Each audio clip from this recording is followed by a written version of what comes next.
guys, welcome to the channel. You saw the thumbnail, you read the title, so I'm not gonna waste any of your time. Let's get into it. Basically a quick Q&A, right? It's like there's some questions that I've been asking myself lately that I managed to find the answers to, and I feel like these answers, they will also do well in the public eye. Like maybe people have been asking themselves like, okay, this guy is drawing all the time, but what is his main aim? What is the purpose behind his drawings? Like, yeah, we do see his drawings, but maybe he can diversify a little bit more or something, like all of those kind of questions really. So yeah, I'm just here to answer all of that and see where I could clarify. So yeah, so note the way I answered these questions, they are not in any particular order, they are just random essentially. So if you just wonder why am I like answering a question about like what's my name in the middle of the video or at the end,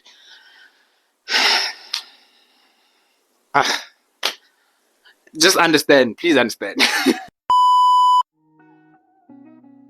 So I'm mainly passionate about art, but I'm also passionate about like the tech space, like anything that has to do with technology, like learning about like the latest phones, learning about like the softwares, the hardwares, the latest consoles, the components behind them, the idea behind it, and all those things. Basically, I'm interested in that. And I feel like all of that knowledge really goes a long way, especially in the kind of economy that we're in right now, right? And also me right now being the tech guy in the family, right? Like each and every single person comes to me for tech help.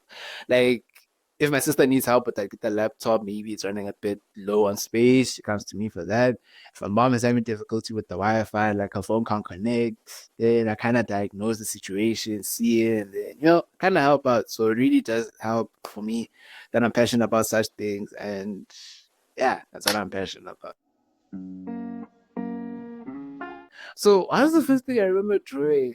To be honest, I don't remember. It could be stickman figures or maybe like Dragon Ball Z characters, because at that time I was like really watching cartoons and just drawing anything essentially. But I remember this other thing that I did. It's like a game or some sort. Let me just look for it real quick.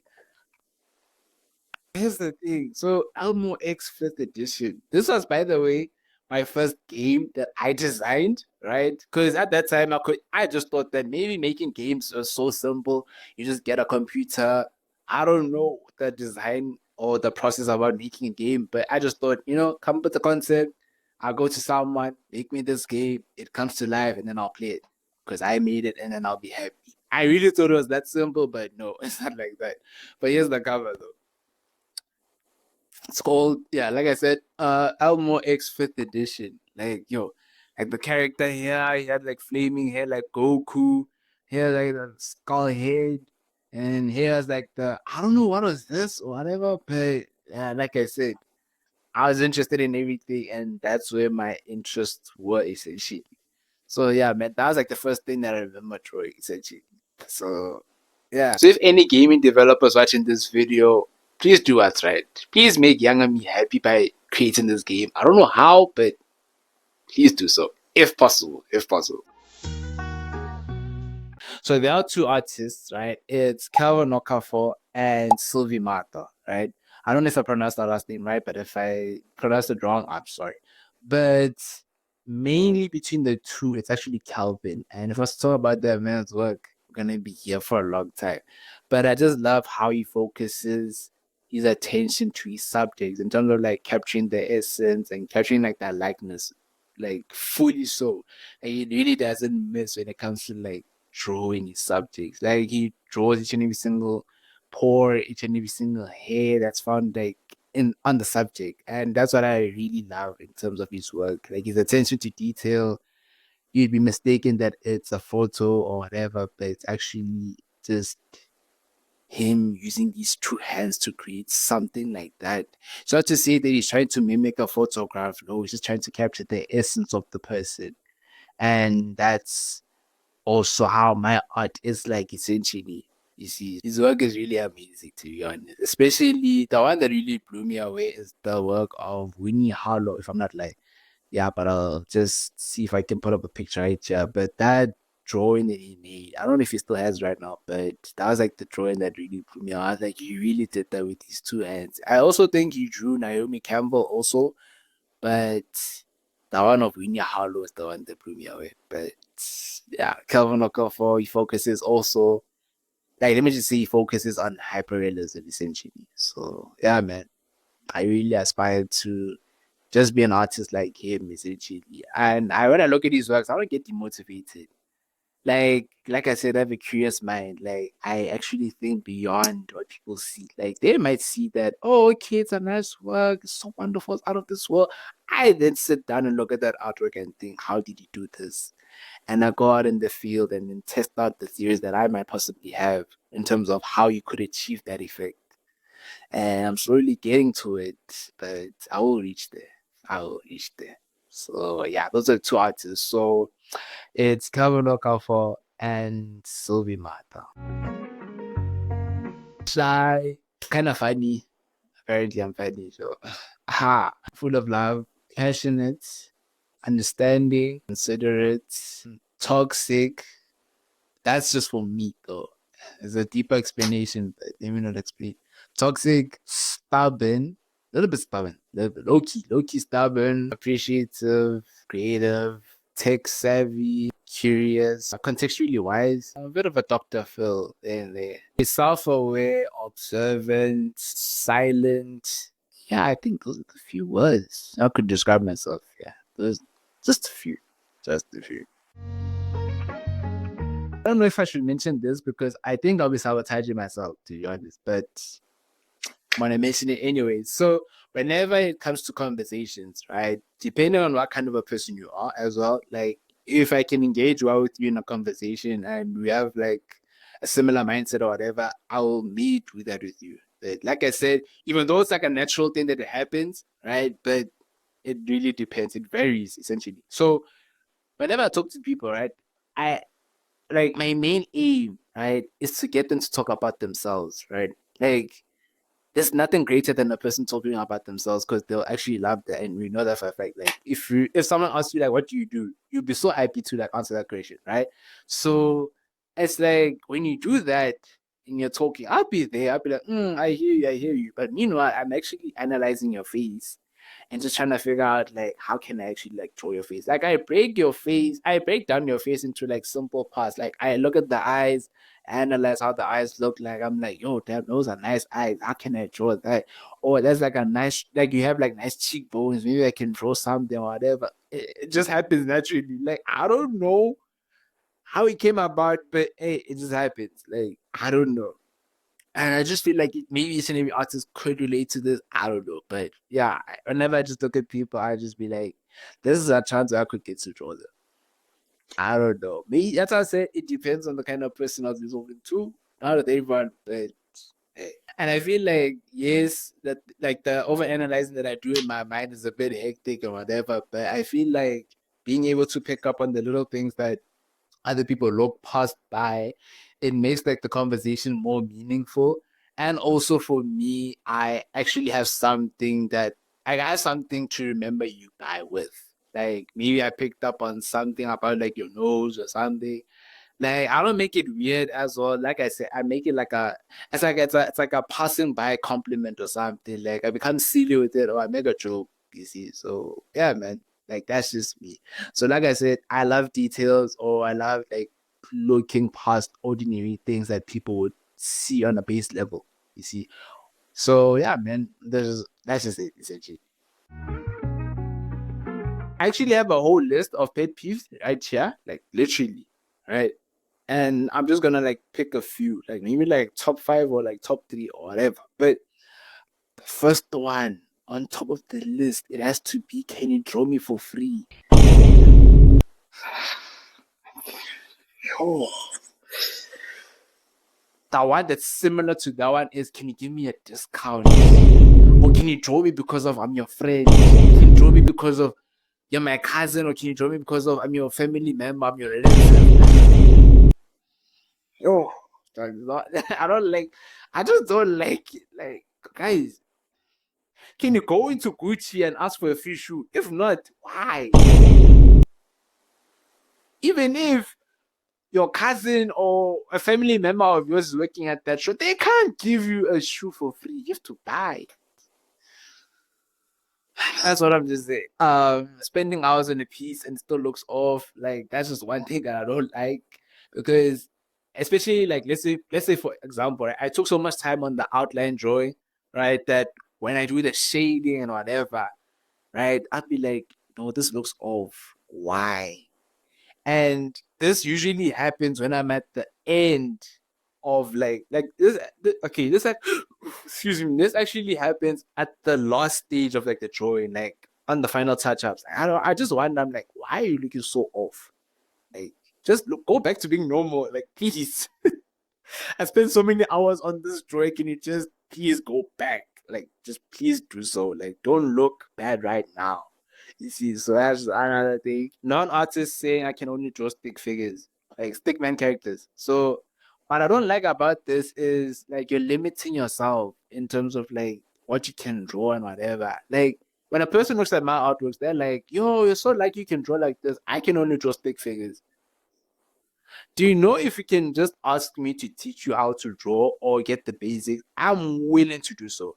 Like, I just feel like people could read my mind when they say that I'm like, ask me to help you how to draw. If only you're passionate about it or if you only want to make it work. Because some people actually say that, but it's just like more of like an admiration type of thing. I get it. I can't force it onto you, but I just feel like if really used to draw or you are maybe an artist and you look at my work and you feel that way, I'm like, can I actually show you something? Let me show you something. So for this part that I'm showing, it's supposed to be late in the video, but I'm gonna just do a two in one. So when a person comes up to me and says, I wish I could draw like you, can you please look at this? This is not to say like the first drawing really, but like let me just say my first commission drawing. Let me put it that way. But this is literally outlines, like outlines only, right? A person says, I wish I could draw like you, right? They see this. They see this, right? You look at this and you're like, you want to draw like me. This is where it started. So if you say you want to draw like me, please start back there and then you'll get to this level, even if it's from admiration or even if it's for admiration purposes or not. But just look at it like that. So to be honest, when a person says, I don't know how to draw and whatever, I also didn't know. Even though I had the basis, that's where I was actually supposed to start. Like, I had the basics. You get it? So this is really how it looks. Then I don't know, this was 2020 or 2019. I don't know. 2019, this is now, currently. And then you say, yeah, it's not currently. Yeah, like a person say, I don't know how to draw, or I can only draw stick figures. Like, okay, so did I now start off drawing? Like, did I start my art journey by just drawing faces? I had to start somewhere. Like I said, I used to draw stickman characters. Here I was drawing stickman characters. You see, I'm taking what they say. I can only draw stick figures. I used to draw stick figures. There you go. Not here. There it is, right? Now I'm able to draw people because why? I learned the basics and I was like actually willing to learn. I was open. I was like, you know what? Let me be open minded about this, and that's what happened. So the pay piece that I have is, can you draw me for free? Yo, I only know how to draw stickman characters. I don't know how to draw. I think this one is a bit like, not really. It's a bit technical, but yeah, art theft and not giving credit. Because that recently happened to me, not gonna lie. Like someone is screenshotting my artworks and passing them off as their own. I don't know why a person does that. Like, I get it. It's my work at the end of the day. Like it inspires you or it's nice, it's appealing to you. But that doesn't mean you have to screenshot it and make it your own and whatever. Like I really don't know. But those are just a few of my pet peeves. It has to be my hands. Like I don't know what I'd be if I didn't have my hands. Hence, I don't really complain as such, or maybe I don't know. I don't argue as much because when I look at it, right, I look at it as in this perspective of there's a person out there who doesn't have any arms and any hands, any feet, any legs, or stuff like that. And I just, I count myself fortunate enough that I am a whole being. I am not saying if you don't have any limbs, you're less of a person or whatever. No, I'm not saying that. But I'm then just saying, like, I appreciate what I have and I don't neglect that. And I appreciate like each and every single day. Like, I pray to God that thank you, Lord, that I have hands to create, that I need to create. Because a person who's able to like create with like for instance being able to draw with like your feet, like I've tried to do that before and I don't think it is possible, right? I'm not cutting myself out from that, but I then just tried it one day. I was like, nah, I don't know how, but I then then I'd be like, I have much more appreciation for those who are able to like draw with their hands, like with their feet. Someone can draw with their mouth, someone can draw with like just any part of their like body, because why they just figure out a plan with what they have. Like you just work with what you have essentially. So that's how I look at it, to be honest. So yeah. And for me, it's actually I have hand insurance. So if anything was to happen to these hands, especially this one, I'm covered. So this hand is expensive. This hand can do anything. It's like I can turn a blank piece of paper into just something, out of this world.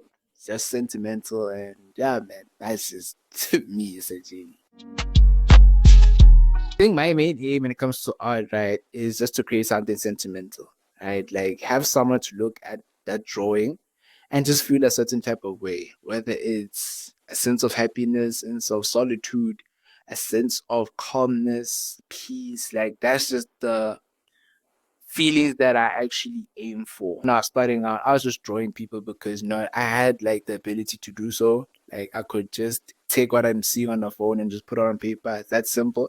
But it became more than just that. Like I could see the smiles that was put on people's faces. People were like shocked and surprised. Like, and I look at those reactions, I'm like, I did that. But God did that. God bless that he provided me with the gift of being able to make people happy or provide a certain feeling. You see, like these hands can turn a blank piece of paper into something that's like sentimental, like I said.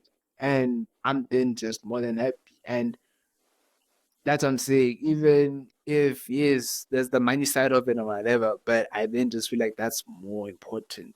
Like that's much better. Like even like I feel like for me, what touches me more is the commission drawings because it really comes with like with a strong story and there's like a deeper meaning to it rather than like the drawings that I do for me, right? So I then just say I enjoy more of commission drawings because of that reason. All of my artworks, it has to deal with an emotion of something, right? It's more like emotional realism. Like I said, it's kind of similar to Calvin Okafor's creative process or his theme that he addresses, but yeah, then just mainly focus on the emotional side of things, right? I just love to create sentimental pieces that shows my appreciation of beauty found in others, and it deals more with emotional realism and just being able to create a story with one's likeness captured on paper. So yeah, that's how I can put it. I feel like each and every drawing that I make is a dream project. Like I can't really just say this one as a project, this one as that. Nah. Especially when it comes to like the commission drawings. Like I feel like those are like my dream projects. Like being able to create something sentimental for like my clients with like a good story behind it. It really just means something to me. Like I said before, I love to pull certain emotions out of like my clients or out of people when they just look at the drawing. Like they look at it, they're like, wow, you really captured the loved one, or I really captured their partners or whatever or something. Like I didn't look at like I said before, I look back at that thing, I'll be like, I really did that. Like I was able to bring their vision, I was able to make their vision come alive, you see. So I wish to meet up with the people that I've drew so far. Like I feel like I'd have a good, heartfelt conversation with them, whether they're present or not. But for the ones that are not present, I'd actually like to like talk with their families and get to understand who that person was and just have like a better insight on who they were and what they're about and stuff like that. So yeah, I just feel like that's one of those things. But I feel like the other one would have to be drawing a family portrait. So instead of having to take a picture of like my family and stuff and just having to take that picture, put it in an album book, or just put it in a frame and then just hang it, I'd like to set up a studio day whereby we all meet and then we just, take pictures in the studio and I just, take that photo and then just start with it. Like just draw each and every single person. Like I just feel like in that way it becomes more intimate and it becomes more like a it's like I get to know each and every single person in my family. I know I'm saying each and every single person, but like, yeah, I get to like know my dad like more. It's like I know you know my dad, who he is and whatever. But I feel like through the drawing, I get to know him more. Like, who is my dad? Like even when I'm drawing out, I start to question, like, okay, this is my dad. I know him by this. He does this and that. Then this is my mom. I know her by this and this. Like it's like more of like an introspective drawing, but also just making it fun and just, going about it like that. Made so many pieces that I really loved, especially the commission side. Like, I've made so many great pieces. It's just that it's unfortunate that I can't keep them, but the only way I can keep them is through a picture. It's not the same. It's really not the same. So this is other drawing. Okay, but let me not speak much into it because yeah, I wanna like, get emotional and stuff. But fine. There's this drawing right that I made. It's a drawing of takeoff, by the way. So yeah, I made this drawing around like 2021, I think. Yeah, 2021, July. Yeah, around that time. So yeah, man, I made that drawing. It kind of like took me 2 weeks or even longer than that. And it was on like a A2 paper. So that drawing was like very big. Right. And I just really love the fact that long live takeoff, by the way. So yeah. Just that talking about takeoff would kind of like make me emotional as well. Cause like, yo, man. Then that guy was so humble, I'm not gonna lie. Like, yo, Takeover was so humble. Like, you really had no problems with anyone. It's just like in his own world. And that's just what I really doubt about Takeoff. Like, he was just so humble. Like, that guy, in terms of like music, lyrics, everything, like, he's just like the best, not gonna lie. And I really looked up to him in terms of like every single thing that I did. Like in terms of even like there was a time in my life where I had locks, right? I had them for like 4 years, if I'm not lying, right? And one of the reasons why I got logs or I decided to do logs is because of him, right? At some point in my life, I thought maybe I could be the fourth member of the Migos because also at the time of my life in high school, I aspired to be an artist because of him, right? And there's like a crazy story behind that whole thing, but mainly, um, like I said, it's like a crazy story. But essentially, me making that drawing, it also kind of like motivated me to like pursue art even more because imagine I drew him after it took me 2 weeks to draw him, but by the time I actually posted the drawing and whatsoever, he actually saw it. And I was like so like pushed back. I was taken aback. I was like, did Takeoff really like did he really like see the drawing? Not only did he see the drawing and like it, but he actually messaged me. I was like, no ways. This is not happening. Because I really thought at that time, right? Because a lot of artists they don't handle their phones, they just allow management. They have like a management team for that, right? So I then just thought maybe it's the management team. But as time went on, then I just learned to figure that it was actually Takeoff who actually said that. Like, yo, man. So it's kind of crazy. And you also said like the drawing that I made, right? He said like that's like one of his favorite drawings that he got so far of himself. So I was like taken aback because I'm like, this is my idol. I'm like, this is like Doug. I'm like, imagine take off. Like I'm all the way here in South Africa and he saw my drawings. I was like taken aback. I was like, wow. Thank God he made that happen. And like imagine it took me 2 weeks, but it took him less than a minute. It took him less than a minute to see that drawing.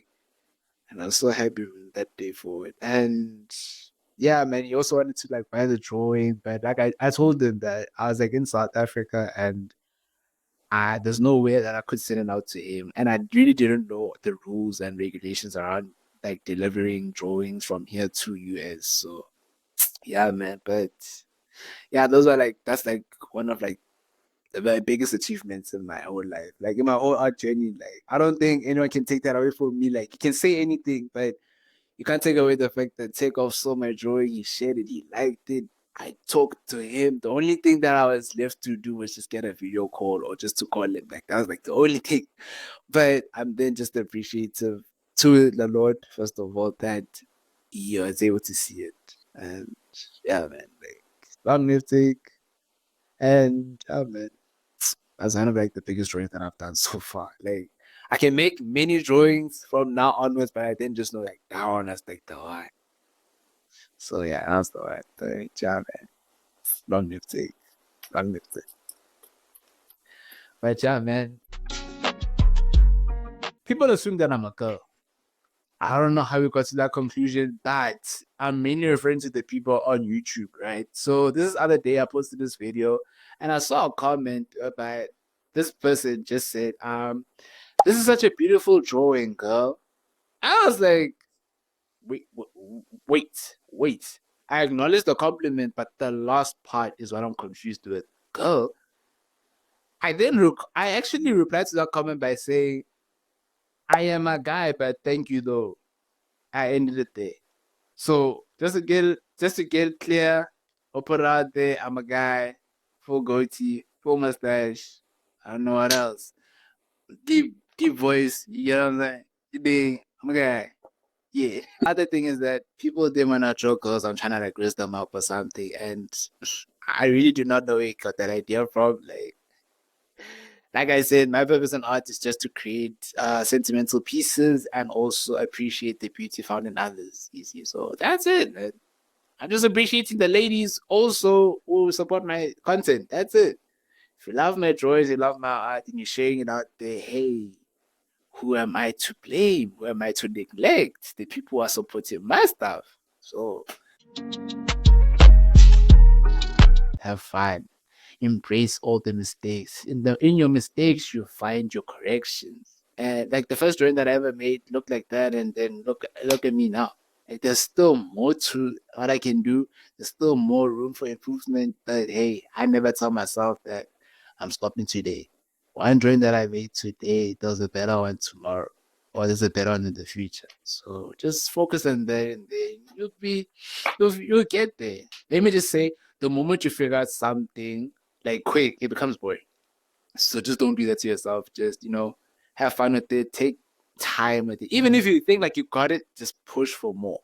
Push for more, and then you'll see what will happen in the future. Really, I just want to like inspire people with this whole art stuff and just motivate people out there to show people out there that it is possible with art and just picking up a pencil and turning a blank paper into something sentimental. Like you can do that. It's just all about being dedicated and being willing to learn and be willing to like do something great. And yeah, man, that's just how I look at art as a whole. Like just inspire the next person out there.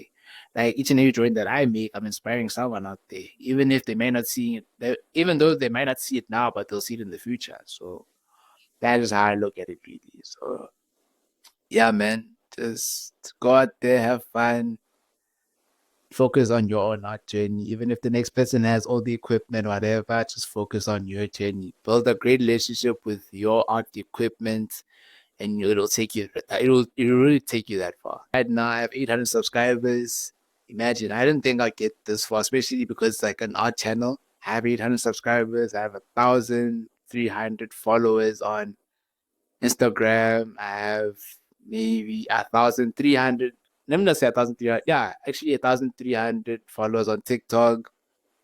Like these numbers, yes, they mean something, but then I look at the reach. Like I reach like 1,000, like about 100,000 people. Like, to be honest, like 100,000 people out in the world. Like I reach those kind of people. So I then just don't look at the numbers. Sometimes I look at like the reach. The reach is like very very wide. And I always go by this saying, like, underrated but still big. Like, I'm underrated, to be honest. Like, Not gonna lie, I'm underrated. And I really don't look at it in a bad way, but I'm like, just say the moment I pop out, like with just that one joy, oh, I don't know, the day I just pop out, then people are gonna be like, this guy has been there, but just being a silent assassin, just kind of like take off, but you just gotta take it the way it is. You just gotta be patient. You gotta be humble, you know. Don't be too ready. You just gotta have patience and you know, don't be too hard on yourself. Don't pressurize yourself. Learn each and every single day. Pick up the pencil. Show up. That's the most important part. Show up. Or so this whole video, it's more like a conversation rather than it being like a basic Q&A, right? Because I didn't want to put myself in a position of having to answer questions just for the sake of answering. Like I wanted to be more thorough in what I'm explaining and also be precise, right? So that when you listen to the things that I say, or you look at the art that I make, you have like a clear understanding of what I'm trying to do, essentially. Because I feel like people do see my artworks, they are impressed and whatever, but the true question is, what is the meaning? What is the right? Like, I also don't want to like, um, let me just create my own word now. Like, lack of a better word, I don't want to theorize my work. I don't want to like attach too many words to like my work, like explaining it, like, oh, this is addressing this theme and having to attach my artworks to an artist statement. I don't want to do that. I don't even be in that position. Because I just want to say, this is an artwork of this person. This person is known for this. This artwork is made with pencil, graphite, charcoal, whatever, in this size. That's all I'd say in the artist statement. I don't want to theorize it and be like, maybe this artwork could potentially address themes of. I don't want to do that. To be honest, I don't want to theorize my work. That's just me. You see, so I just feel like the work will do the explaining for me and do all the talking for me. So that's just how I look at it, to be honest. So yeah, man, this is more of a conversation, and I just really hope you be able to listen and pay attention. Really. So and I'm testing out a new mic. If really the quality is good or not, you let me know. I'll try my best even when it comes to editing. But yeah, this is out of the things that I was able to get in like the art journey as well. So, trying out new things, trying out and having new experiences. So yeah, man, that's that. So hope you enjoy the video. Hope you're able to understand what I'm saying to you. And just having a conversation with my subscribers and everyone who's following the journey or who's like supporting essentially. Yeah, I just hope you're able to understand what I'm talking about and what I'm doing. And yeah, I just share the story with someone that's hoping to become an artist or who's an upcoming artist. And yeah, that's all I can just say. So yeah.